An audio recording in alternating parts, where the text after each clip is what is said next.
আজকের ওর সন্তানের চেহারার দিকে তাকানো যায় না।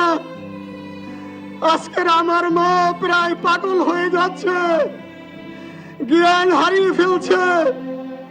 আমার ভাই বোন তারা পাগল হয়ে যাচ্ছে।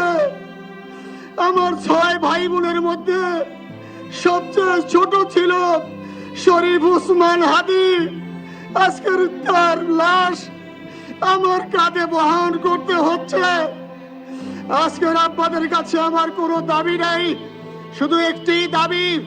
7 থেকে 8 দিন হয়ে গেল দিবালোকে প্রকাশ্যে রাজধানী ঢাকায় জুমার নামাজের পরে খুনি প্রকাশ্যে গুলি করে যদি পার পেয়ে যায়, এর চেয়ে লজ্জার আমাদের আর কিছু নাই।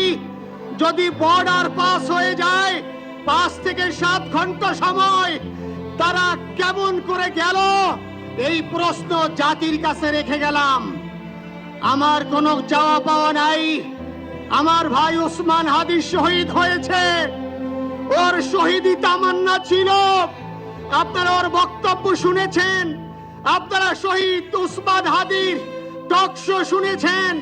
ও সব সময় শহীদি তামান্না করত। হয়তো আল্লাহ তাআলা ওর শহীদি সেই মত নসিব করে দিয়েছেন। কিন্তু আপনাদের কাছে আমি এই ঋণ কোনদিন আমি ছাড়ব না। আমার ভাই শরীফ উসমান হাদির বিচার যেন প্রকাশ্যে এই বাংলার জমিনে আমরা দেখতে পারি। ভাইরা আমার, 7-8 দিন হলো, এখনো পর্যন্ত আমরা কিছুই করতে পারলাম না। এই দুঃখে কলিজা ছিঁড়ে যাচ্ছে। আমরা ওসমান হাদির জন্য দোয়া করি, আমরা ওর সন্তান ওর স্ত্রীর জন্য দোয়া করি। ওর সন্তান মাত্র 8 মাস বয়স। গতকালকে যখন ওর কাছে নিয়ে আসছে, সবাই বাবাকে দেখাবে ওসমান হাদিকে।